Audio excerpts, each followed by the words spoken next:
Hi అండి, అందరికీ welcome to my channel Sri Ananda Brindavanam. నేను ఈరోజు రొయ్యల కర్రీ చూపిస్తున్నాను. ఉల్లిపాయలు, పచ్చిమిరకాయలు, టమాటాలు, అల్లం చిన్నులపాయ వేసి మిక్సీ పట్టాను.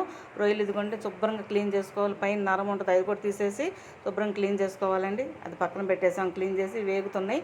ఇవి వేగించి కొంచెం సాల్ట్ వేద్దాము. సగం వేగినాక సాల్టు, పసుపు కూడా వేసేద్దాము. పసుపు కూడా వేసేసి కొంచెం సేపు వేగనిద్దామండి.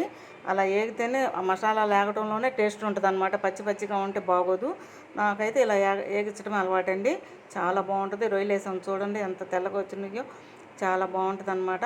ఇదిగో కారం వేసేసాం. కారం కూడా వేసినాక ఒక 2 నిమిషాలు వేగనిద్దాము. అవి వేగితే ముక్కకి కారం కూడా పట్టిద్ది, లేకపోతే చప్పగా ఉంటాయండి. ఇప్పుడైతే కరివేపాకు కట్ చేసుకుండా తుంచేసాను అనమాట. పొడి మసాలా వేసాను. తుంచేస్తేనే టేస్ట్ బాగుంటుంది, చాలా బాగుంటుంది. తప్పకుండా ఇలాగే చేసుకోవాలండి కర్రీలు అంటే. ఇదిగోండి ఇప్పుడైతే వాటర్ పోద్దాము. వాటర్ పోసి ఇలా ఉండొచ్చు వాటర్ తోటే, విజిల్ వేయకుండా. కాకపోతే గట్టిగా ఉంటుంది, బాగోదు. నేనైతే వాటర్ పోసి ఒక గ్లాస్ పోసి మూత పెట్టేస్తాను. కుక్కర్ మూత పెట్టి 3 విజిల్స్ రానిస్తే మెత్తగా ఉంటుంది. పిల్లలు కూడా తింటారు చక్కగా. ఇదిగోండి విజిల్ పెట్టేసాము. ఇప్పుడు రొయ్యలు బాగా కడగాలండి, ఇసుకుంటుంది. ఇదిగోండి మూత తీసేసి 3 విజిల్ చేపించాను. ఇంకా వాటర్ ఉన్నాయి దాంట్లో. 2 చిన్నులపాయ రెబ్బలు కొట్టేసి పొడి మసాలా వేసాను, కొత్తిమీర వేసాను.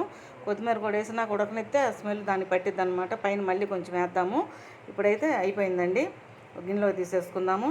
చాలా బాగుందండి, చూడండి ఎంత బాగా కనిపిస్తుందో. తిన్నా కూడా అంతకన్నా టేస్ట్గా ఉంటుంది.